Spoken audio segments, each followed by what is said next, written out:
नमस्कार दोस्तों, कैसे हैं आप सभी साथियों। मैं राकेश सहारन आप सभी का एक बार पुनः हार्दिक स्वागत और अभिनंदन करता हूं आपके अपने परिवार, आपके अपने YouTube चैनल ऑनलाइन गुरुकुल में। सभी साथियों का हार्दिक स्वागत और अभिनंदन है। कैसे हैं अभी आप सभी। आशा करता हूं, ईश्वर से प्रार्थना भी करता हूं कि आप सब कुशल मंगल हैं, स्वस्थ हैं, खुश हैं। तो मेरे सभी साथियों से सबसे पहले तो एक गुजारिश है, सभी साथी क्लास देखने से पहले ऑनलाइन गुरुकुल YouTube चैनल को सब्सक्राइब जरूर कर लें और सभी साथी इस सेशन को लाइक कर दें और इस वीडियो को ज्यादा से ज्यादा अपने दोस्तों के साथ शेयर कर दें। फिर बता देता हूं क्लास के अंदर क्या रहने वाला है। क्लास के अंदर साथियों हरियाणा जी के करंट अफेयर, आईपीसी सीआरपीसी के क्वेश्चन रहने वाले हैं। क्वेश्चन नंबर 1 से लेकर के क्वेश्चन नंबर 20 तक यह class group 56-57 Haryana police JBT भर्ती सभी के लिए है और क्वेश्चन नंबर 21 से आगे के जो क्वेश्चन है वो हरियाणा पुलिस के साथियों के लिए। तो सभी साथियों को देखनी है क्वेश्चन नंबर 20 तक यह क्लास। फिर स्पेशल जो पुलिस की तैयारी कर रहे हैं उन्हें शुरू से लेकर लास्ट तक कंप्लीट क्लास देखनी है। पहले ही बता देता हूं ताकि आप लोगों का समय व्यर्थ ना जाए, टाइम वेस्ट ना हो। सभी साथी वीडियो को अंत तक जरूर देखें, बहुत ही बेहतरीन क्लास रहेगी। सेशन को शेयर करें, ऑनलाइन गुरुकुल यूट्यूब चैनल को सब्सक्राइब करें। किसी भी प्रकार की दिक्कत समस्या परेशानी हो तो दिए गए मोबाइल नंबर पर अपना नाम पता लिख करके मैसेज करें। मेरे सभी भाई बहनों का हार्दिक स्वागत और अभिनंदन है। आपको जो भी समस्या है उसका पूर्ण समाधान करवाने का हर संभव प्रयास करूंगा भाई, ठीक है। ये पर्सनल व्हाट्सएप नंबर आप लोगों के साथ साझा कर रहा हूं। नेक्स्ट, आज के दिन का पहला क्वेश्चन, वर्तमान में हरियाणा में कुल कितनी पुलिस कमिश्नरी हैं। ठीक है भाई, मोस्ट इंपोर्टेंट क्वेश्चन है। एक तो होता है साथियों पुलिस कमिश्नरी, दूसरा होता है पुलिस रेंज। तो हरियाणा के अंदर वर्तमान में यहां ऑप्शन में थोड़ी सी मिस्टेक है, इसको 5 कर लो और ये रहेगा राइट आंसर। कितनी पुलिस कमिश्नरी हैं? 5। सबसे पहली पुलिस कमिश्नरी कौन सी थी? मोस्ट इंपोर्टेंट क्वेश्चन है। क्वेश्चन नंबर 1 पूछेगा वर्तमान में हरियाणा में कितनी पुलिस कमिश्नरी है, तो 5। क्वेश्चन नंबर 2, हरियाणा की पहली पुलिस कमिश्नरी कौन सी थी? फरीदाबाद। दूसरी पुलिस कमिश्नरी अगर पूछे कौन सी थी? गुरुग्राम। तीसरी पुलिस कमिश्नरी अगर पूछी जाए कौन सी थी? पंचकुला। चौथी पुलिस कमिश्नरी अगर पूछी जाए कौन सी थी? सोनीपत। बिल्कुल लेटेस्ट, बिल्कुल नई और हरियाणा की अभी तक की अंतिम पुलिस कमिश्नरी कौन सी है? झज्जर। क्लियर हुआ? हरियाणा में कितनी पुलिस कमिश्नरियां हैं? 5। कौन कौन सी है? फरीदाबाद, गुरुग्राम, पंचकुला, सोनीपत और झज्जर। अगर पूछ लेता हरियाणा के अंदर कितनी पुलिस रेंज है तो कितनी बताते? 5। कौन कौन सी? अंबाला, करनाल, हिसार, रोहतक और साउथ रेंज, जिसका मुख्यालय कहां पर है? रेवाड़ी के अंदर। ये 5 क्वेश्चन पूछ ले। हरियाणा की वर्तमान की सबसे बड़ी पुलिस रेंज कौन सी है तो क्या बताओगे? हिसार। सबसे ज्यादा किस पुलिस रेंज के अंदर जिले आते हैं? हिसार। क्योंकि अंबाला के अंदर अंबाला, कुरुक्षेत्र और यमुनानगर 3 जिले आते हैं। करनाल के अंदर करनाल, कैथल और पानीपत 3 जिले आते हैं। रोहतक के अंदर रोहतक, भिवानी और चरखी दादरी 3 जिले आते हैं। रोहतक में पहले 5 थे, रोहतक, भिवानी, चरखी दादरी, सोनीपत और झज्जर, लेकिन सोनीपत और झज्जर कमिश्नरी बन गई इसलिए रेंज से निकल गई। फिर साउथ रेंज के अंदर आता है, आपका आता है रेवाड़ी, पलवल, नूह और महेंद्रगढ़। हिसार रेंज के अंदर आता है हिसार जिला, सिरसा जिला, फतेहाबाद जिला, जींद जिला, हांसी जिला और डबवाली जिला। 6 जिले आते हैं। क्लियर है? किसी भी प्रकार की कोई डाउट हो तो साथी कमेंट करके पूछ लीजिएगा, कमेंट का रिप्लाई पक्का दूंगा। हरियाणा में देवी रक्षक योजना का प्रारंभ कब हुआ था? मोस्ट इंपोर्टेंट क्वेश्चन है। एक तो हरियाणा के अंदर योजना है भाई देवी रक्षक योजना, एक हरियाणा के अंदर योजना है देवी रूपक योजना। दोनों अलग अलग योजनाएं, दोनों अलग अलग स्कीम है, याद रखना। देवी रक्षक योजना और देवी रूपक योजना दोनों अलग अलग हैं। इसने देवी रक्षक योजना पूछा है।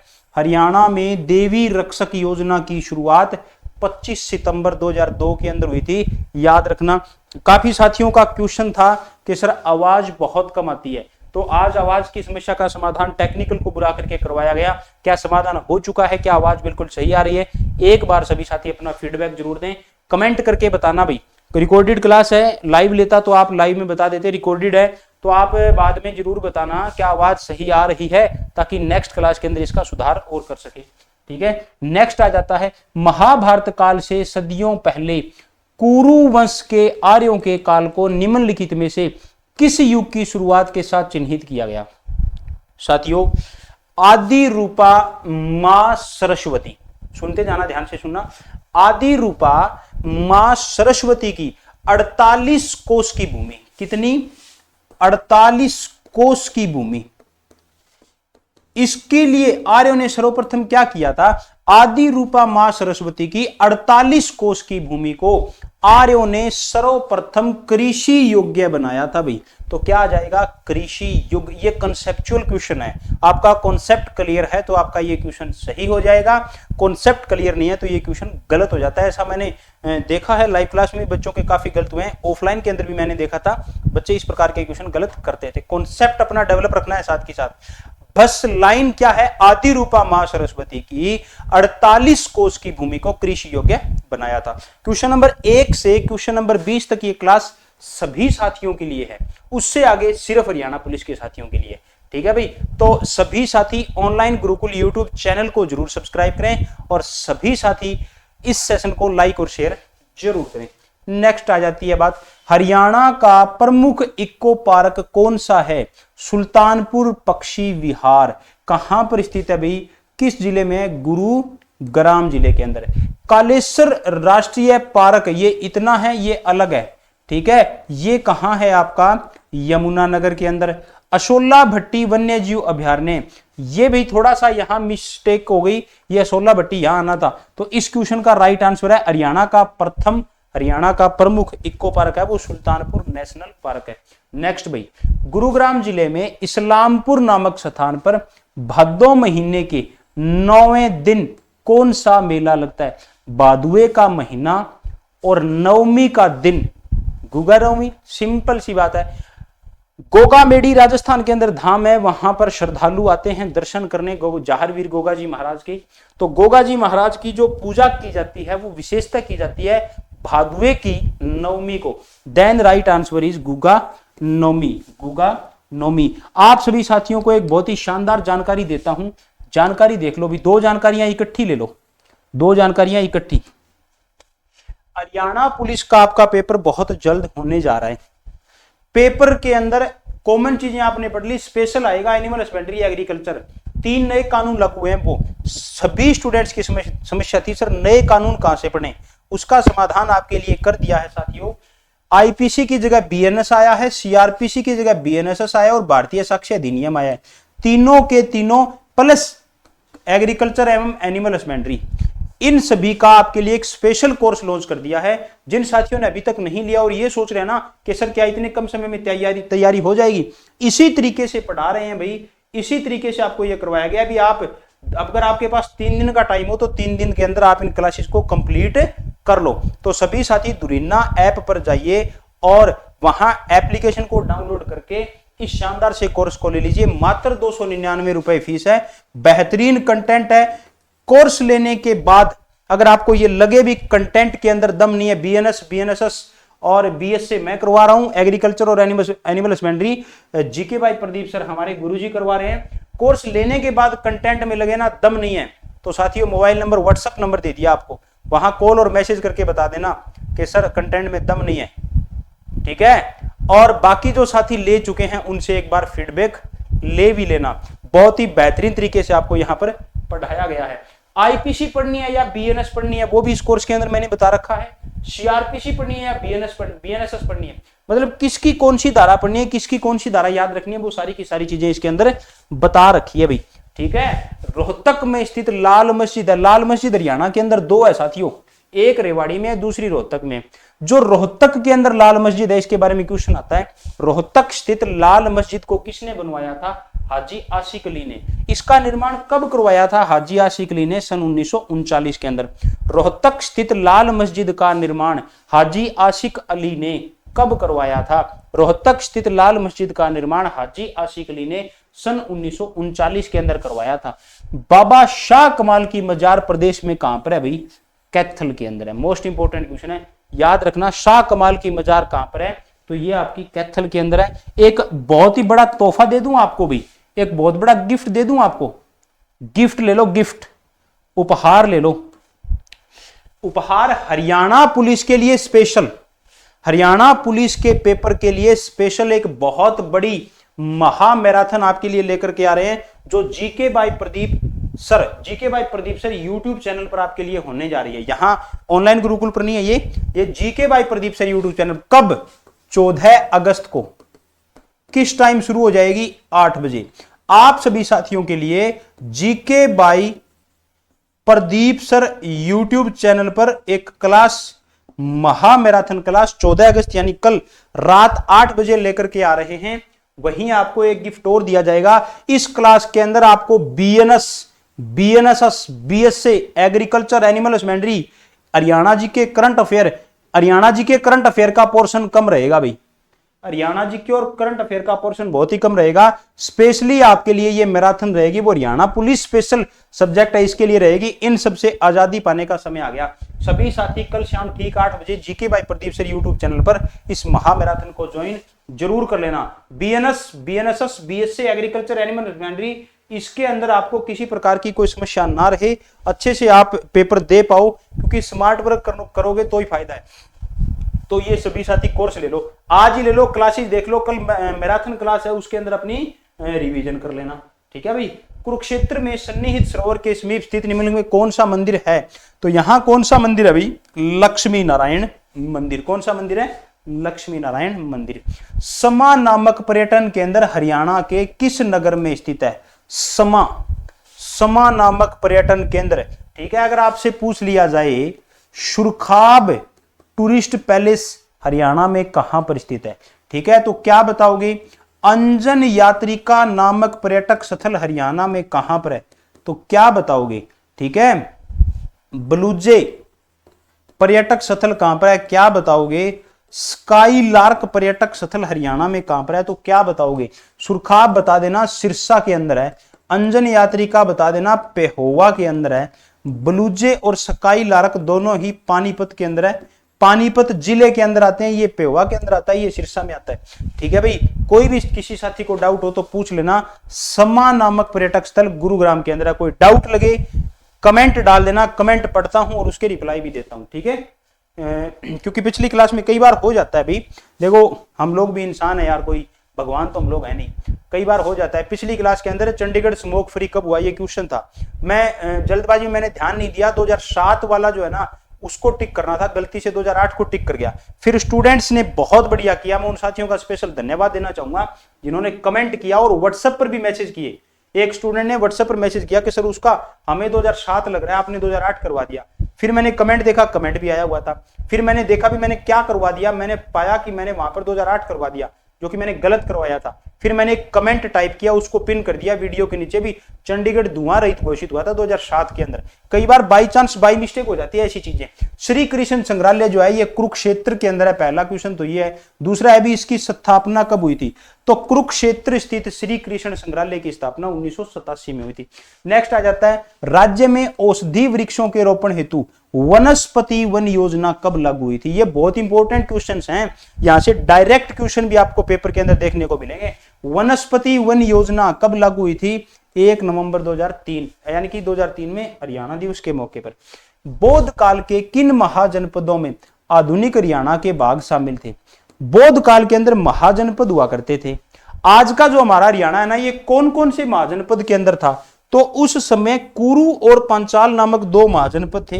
इन दोनों महाजनपदों के अंदर हरियाणा जो है ना ये शामिल था भाई। 11 रुद्री शिव मंदिर हरियाणा के किस नगर में स्थित है? 11 रुद्री शिव मंदिर हरियाणा राज्य के कैथल जिले के अंदर है, याद रखना भाई। 11 रुद्री शिव मंदिर कहां पर है? तो ये कैथल के अंदर है। ठीक है। एक रानी का तालाब बहुत फेमस है भी जींद के अंदर, इसका क्वेश्चन कई बार पूछा जाता है। रानी का तालाब हरियाणा में कहां स्थित है? जींद के अंदर। भूतेश्वर मंदिर हरियाणा में कहां स्थित है? भूतेश्वर मंदिर जींद के अंदर है भाई। भूतेश्वर मंदिर कहां पर है? जींद। एक इंपॉर्टेंट क्वेश्चन करवा दूं आपको आज, शायद किसी ने करवाया नहीं होगा, शायद किसी ने पढ़ा नहीं होगा। हरियाणा राज्य के किस जिले में तिरुपति बालाजी धाम की स्थापना की गई है? हरियाणा के हिसार जिले में अग्रोहा के पास। कहां? अग्रोहा के पास एक टोल प्लाजा है जिसे लांधड़ी टोल प्लाजा बोलते हैं। लांधड़ी टोल प्लाजा, लांधड़ी गांव है हिसार जिले का, वहां पर एक टोल प्लाजा है। हिसार जिले के अग्रोहा के पास टोल प्लाजा पर, इस टोल प्लाजा पर नेशनल हाईवे नंबर 9 पर तिरुपति धाम की स्थापना की गई है अभी। बहुत ही शानदार, बहुत ही भव्य, बहुत ही बड़ा मंदिर बना है। और मुझे लगता है इस बार ग्रुप 56-57 या हरियाणा पुलिस या जेबीटी के पेपर में आपको ये क्वेश्चन जरूर देखने को मिलेगा। तिरुपति बालाजी धाम हरियाणा के किस जिले में स्थापित हुआ है? हिसार के अंदर। काजला धाम मंदिर कहां पर स्थित है? तो ये भी आपका हिसार के अंदर है भाई, याद रखना। नेक्स्ट क्वेश्चन पर आते हैं। ओएसिस नामक पर्यटन स्थल, उचानी नामक स्थान, करनाल नामक जिला। ठीक है भाई, ये जींद वाला उचाना नहीं है, करनाल के उचानी नामक स्थान पर ओएसिस नामक पर्यटन स्थल स्थित है। राजघाट गुरुद्वारा कहां पर है साथियों? कुरुक्षेत्र में। राजघाट गुरुद्वारा कहां पर है? कुरुक्षेत्र के अंदर। माटी का मोल उपन्यास किसने लिखा था? जय नारायण कौशिक। माटी का मोल नामक उपन्यास के लेखक, ये इंपॉर्टेंट है। हरियाणा का जो साहित्य है ना, ये साहित्यकार, उनकी रचनाएं, उनके उपन्यास, उनकी कविताएं, ये सब मोस्ट इंपोर्टेंट है। आपको ये पढ़ना है जरूर पेपर से पहले। सभी साथी हरियाणा का साहित्य जरूर रिवीजन कर लेना भाई, ठीक है। उपन्यास वगैरह, साहित्यकार, उनकी रचनाएं, ये जरूर पढ़ लेना। बहुत ज्यादा नहीं है, बड़े बड़े मुख्य देखोगे तो 10 एक साहित्यकार आपको इंपॉर्टेंट मिलेंगे और उनकी 2-2, 3-3 रचनाएं। अच्छे से आधे घंटे मेहनत करोगे, कवर हो जाएगा टॉपिक, छोड़ मत देना, इंपॉर्टेंट है। निम्न में से कौन सा पुरस्कार हरियाणा संस्कृत साहित्य अकादमी द्वारा नहीं दिया जाता? अब देखो, महर्षि वाल्मीकि पुरस्कार हरियाणा संस्कृत साहित्य अकादमी के द्वारा दिया जाता है। आचार्य स्थानुदत्त पुरस्कार हरियाणा संस्कृत अकादमी के द्वारा दिया जाता है। महर्षि वेदव्यास पुरस्कार हरियाणा साहित्य अकादमी के, संस्कृत साहित्य अकादमी के द्वारा दिया जाता है। कबीर दास पुरस्कार जैसा कोई पुरस्कार यहां इस अकादमी के द्वारा नहीं दिया जाता। रामायण में सुग्रीव की भूमिका किसने निभाई थी? तो आंसर आएगा श्याम सुंदर जी ने। रामायण के अंदर सुग्रीव की भूमिका निभाने वाले श्याम सुंदर हरियाणा के किस जिले से बिलोंग रखते हैं भाई? पंचकुला। किससे संबंध रखते हैं? पंचकुला। किस हरियाणवी को मधुमक्खी पालन में शोध के लिए पद्मश्री अवार्ड 2024 दिया गया है? तो किसे दिया गया है भाई? मधुमक्खी पालन में शोध के लिए डॉक्टर रामचंद्र सिया को पद्मश्री अवार्ड दिया गया। ठीक है। हरियाणवी पहलवान रवि कुमार दहिया ने ग्रैंड प्रिक्स दी फ्रांस हेनरी डेगलेन 2024 कुश्ती टूर्नामेंट में यहां पर कांस्य पदक जीता था। याद रखना, कांस्य पदक जीता था, याद रखना आप सभी साथी। ठीक है। हरियाणा पुलिस के लिए एक छोटा सा कोर्स, थोड़ी सी फीस, रामबाण कोर्स।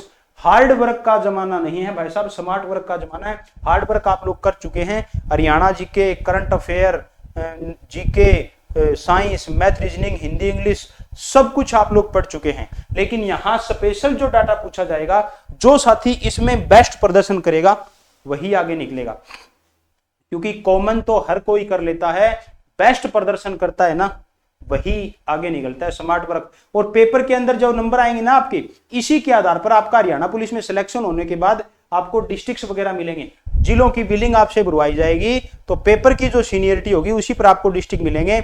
जिसके ज्यादा नंबर होंगे उसको भर्ती के बाद भी फायदा मिलने वाला है। आपको आपके जिले के नजदीकी जिला मिल जाएगा। ठीक है, ये बहुत बड़ा बेनिफिट होता है। सभी साथी शानदार से कोर्स को आज ही परचेज कर लो भाई। ठीक है।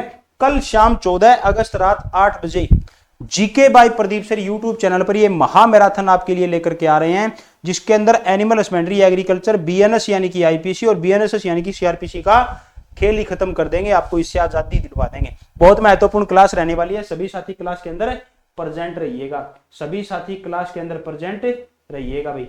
ठीक है। यहां तक हम पहुंच गए थे, कांस्य पदक जीता था। अब ये क्लास यहां तक तो थी सभी साथियों के लिए, चाहे आप ग्रुप 56-57 के कैंडिडेट्स हैं, चाहे आप जेबीटी के स्टूडेंट्स हैं।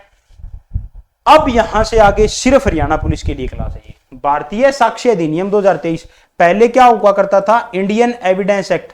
कौन सा था? 1872 वाला। अब इसकी जगह क्या आ गया? भारतीय साक्ष्य अधिनियम। कौन सा आ गया? 2023 वाला। क्लियर है भाई? तो इसके अंदर कुल धाराओं की संख्या पूछे तो बता देना जी, 170 है। ठीक है। बीएनएसएस की किस धारा के तहत नागरिक बिना किसी देरी के पुलिस द्वारा अपनी एफआईआर की निशुल्क प्रति प्राप्त करने के हकदार हैं? मोस्ट इंपोर्टेंट क्वेश्चन है। धारा 173 की उपधारा 2 की जिम्मन 1 में, धारा 173 की उपधारा 2 की जिम्मन 1 के अंदर है भी ये चीज। ठीक है ना। ये कोर्स के अंदर मैंने सारी चीजें करवा रखी हैं। कोर्स ले लो, मजे ले लो, सीधी सी बात है। बीएनएस की किस धारा के तहत पुलिस को 90 दिनों के भीतर जांच की प्रगति के बारे में पीड़ित को सूचित करना अनिवार्य है? किस धारा के अंदर यह प्रावधान है भाई जांच रिपोर्ट जो है वो 90 दिनों के अंदर पीड़ित को दी जाएगी? बीएनएस भारतीय नागरिक सुरक्षा संहिता की धारा 193 की उपधारा 4। भारतीय नागरिक सुरक्षा संहिता की किस धारा में नागरिकों को दस्तावेज उपलब्ध करवाने की, डॉक्यूमेंट्स, भारतीय नागरिक सुरक्षा संहिता की किस धारा में नागरिकों को दस्तावेज उपलब्ध करवाने की व्यवस्था की गई? 230। बीएनएसएस की किस धारा के अंतर्गत गवाह संरक्षण योजना लागू हुई? 398। किस धारा में बेटा? 398। किस धारा में? 398। सभी साथियों से अगेन गुजारिश कर रहा हूं, आप सभी साथी ऑनलाइन गुरुकुल यूट्यूब चैनल को सब्सक्राइब करें, चैनल को ज्यादा से ज्यादा अपने दोस्तों के साथ, अपने साथियों के साथ शेयर करें। आज की शानदार सी वीडियो में सिर्फ इतना ही। यहां से आगे हम अगली क्लास के अंदर पढ़ेंगे। सभी साथियों का बहुत बहुत शुक्रिया, बहुत बहुत धन्यवाद। जय हिंद, जय भारत।